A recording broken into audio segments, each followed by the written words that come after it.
Hey there guys, Mower Innovations back for another video, and today we're still continuing the build on the motorized bicycle. I stopped the last video at welding that, I think, or talking about welding that. So been working on the motor mount this morning, and this is actually a motor mount from a real mower that I scavenged. So that's what I've done, is I've just taken a grinder to it and flattened this spot in here, and then he's going to go on here like so. Obviously it won't be rubbing on the wheel, it's going to probably go forwards a bit more.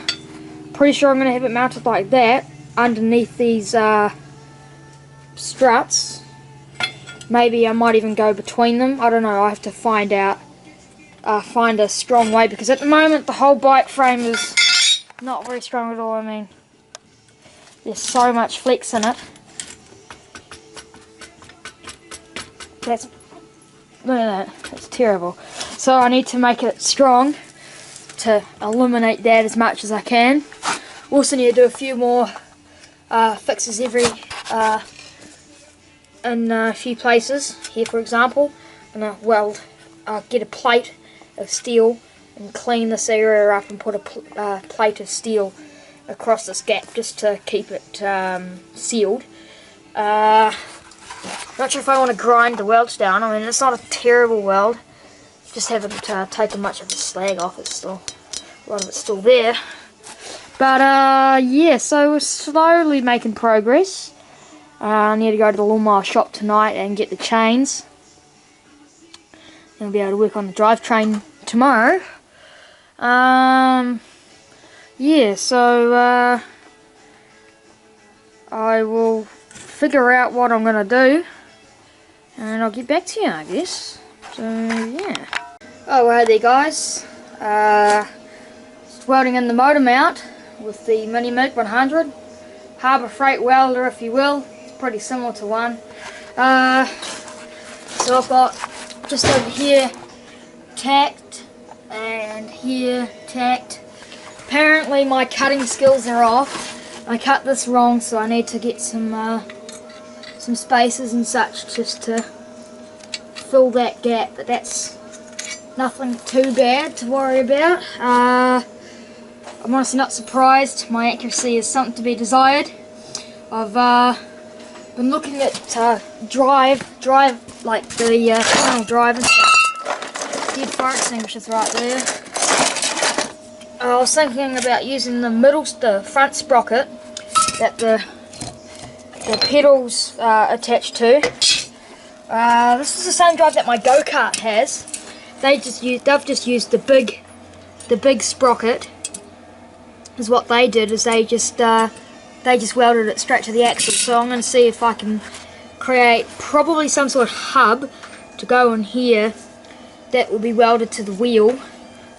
And yeah, so I guess we'll have to cross that bridge when we come to it. But yeah, so welding is now in process, and I'll get back to you once it's all done.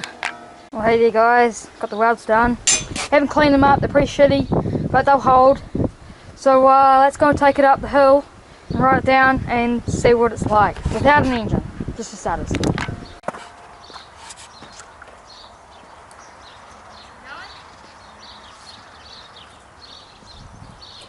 Yeah, this thing rides nice.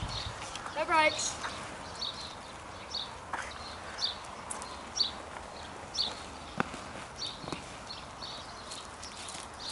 This thing rides alright.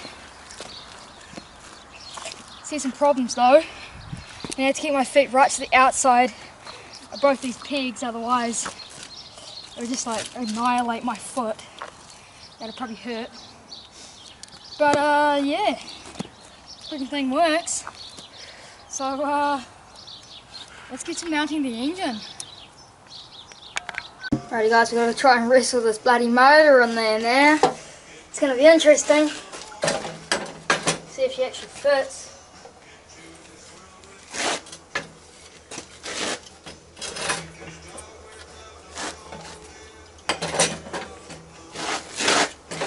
Yeah, we're way out of clearance. Damn. Jeez. Shit, that's not good. I need to chop all of that out. God.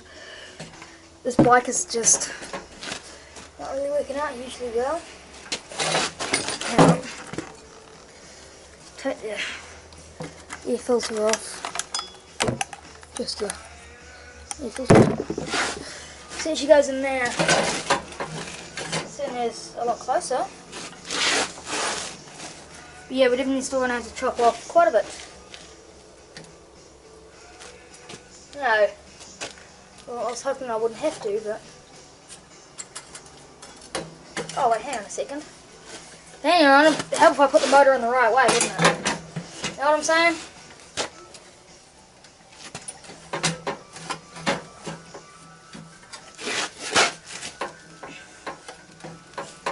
Still going to have to chop a bit out. Yeah.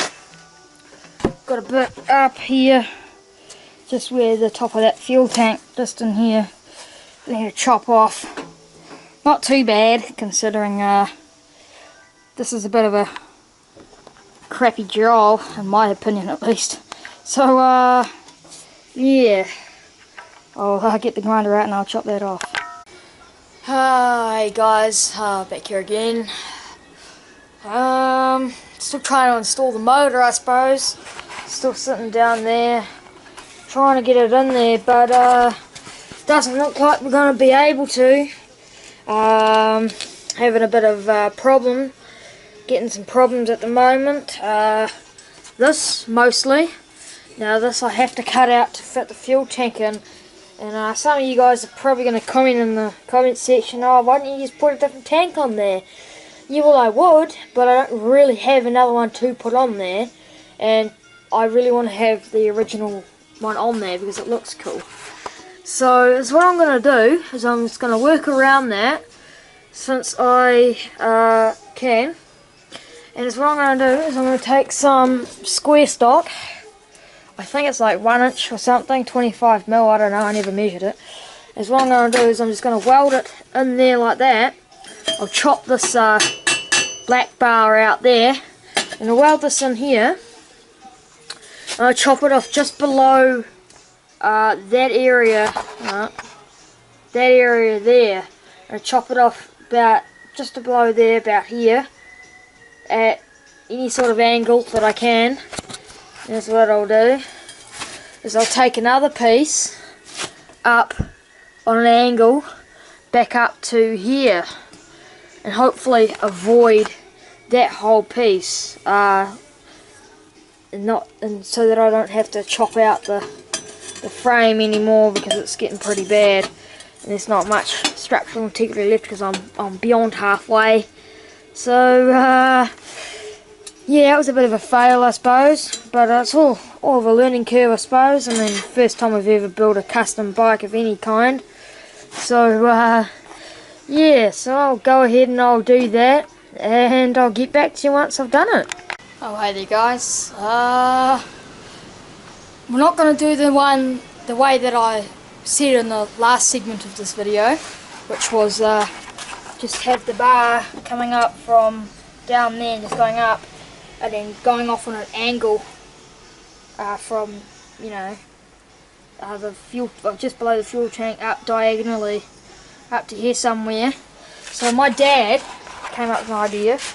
He said to get this and weld it in there like so, and then from there, and just rest that there, pretend that it's welded, and then have some struts coming from up here going to here. Then that's going to sort of cradle the motor a little bit, and make it so that we should be all right. So I'm going to go ahead and do that. And what I decided on doing was to cut this circle shape into this, so that this would slide over it, like to some extent. So it'll go in there like that. I don't know what that's going to do to foot space, but depending upon where I mount it, I should be okay. I mean, that's probably going to be enough, because it's not like I'm going to be swinging off this thing. So I'll go ahead and get the hole saws out and get them holes ready to drill. But first of all, I need to make some measurements and get the motor sitting exactly where it needs to be, so that I get the right lengths of everything. So yeah, I'll go ahead and do that. I'll get back to you just before I drill the holes. Alright there guys, back here again. I just cut this out. Just a bit of scrap wood that I had lying around just to get a test hole. So that goes on there. It's a bit loose, but as you can see, yeah, but that'll be alright. So now we need to figure out the measurements. I've got this piece cut out. I think it's like 210 long. That's in millimeters. So I just marked on here with this chalk stuff, just places near the engine, just so I can get the lengths right. So they, this is it. This is a piece that goes there. This piece here will go up here, and then there'll be the two struts that go down from the ends here down to the frame there. So I'm gonna go ahead and I'm gonna mark that and figure out how long they need to be. I'm thinking they're about 400. I measured it up real quick before, and 400 looked about what they needed to be. That was before I squared this off, because before it was horrible and uneven and bad and horrible, and yeah. So I fixed that up a little bit. And yeah, so I'm going to go ahead and I'm going to measure the lengths going down to the frame, and I'll go and find some scrap metal that I'm going to make it out of, and we'll be able to set sail. So yeah, I guess I'll get back to you once I've done that then. The guys, back here again. I've done this to them. I decided that I couldn't drill the holes because I forgot to think about the thickness of this, and if I did drill the hole, the bar would have been too short and it wouldn't have reached up here. I didn't really want to cut a whole new bit of metal for going up there, so what I did was I just bent the ends in. I cut it and then bent the ends in, just so it gets a bit more contact with the this piece of metal. So I've done that to both of them. Now what I need to do is I'm going to get this piece, and I need to weld it to these guys like so. So I'm going to go ahead and do that. I'm going to prep them all first. I'm going to use the stick welder just because it's a bit stronger for welding this sort of metal. I'd rather it be really strong, just for safety purposes. So I need to make sure that I get these around the right way as well, and not to stuff it up, otherwise I'll have to chop it up and fix it up and start pretty much start it over again. So yeah, I'll clean them up and I'll get back to you once I've welded them all. There we go guys, I got the bottom motor mount down here prepped. Just need to clean up both of these up there and this piece as well, and we should be good to go. So yeah, I'm gonna go and grab a feed because it's 4 o'clock and I'm hungry. So I'll get back to you once I'm ready to weld it. Actually no, I'll get back to you after I've welded it, and we'll go from there, and then we'll be able to install the motor, the bearings, pulleys, chains and belts, etc, etc. So see you in a little bit then. Right there guys, back here again. Got it all welded up. Pretty crappy welds, but they'll hold, I suppose. Probably might even end up cleaning them up at some stage, but yeah, so I'm going to go ahead and I'm going to chuck the motor in, which is just there. Chuck him in there, and we'll be mint. So I'll do that, and then from there I guess we'll see how we go. Well, she's almost done. Just a drivetrain now. Got the motor in there, looks alright. I'm gonna go and take it down the hill and see how well it goes around the corner, because I can. And yeah, so I'm glad I bloody got the thing done, with the frame at least. I've been having quite a few problems with that, voiding the engine, and I don't have to grind out anything at all, which is nice. So that'll probably be it for this segment. Thanks for watching, guys. Don't forget to subscribe, comment, like, dislike if you really want to, if you want to be a sourpuss. But yeah, so it's a very durable project. I did it with pretty much basic tools, just grinder and a welder. That welder, so you don't need a big expensive one to do anything, which is excellent, especially in my case. So yeah, alrighty, see you later, guys.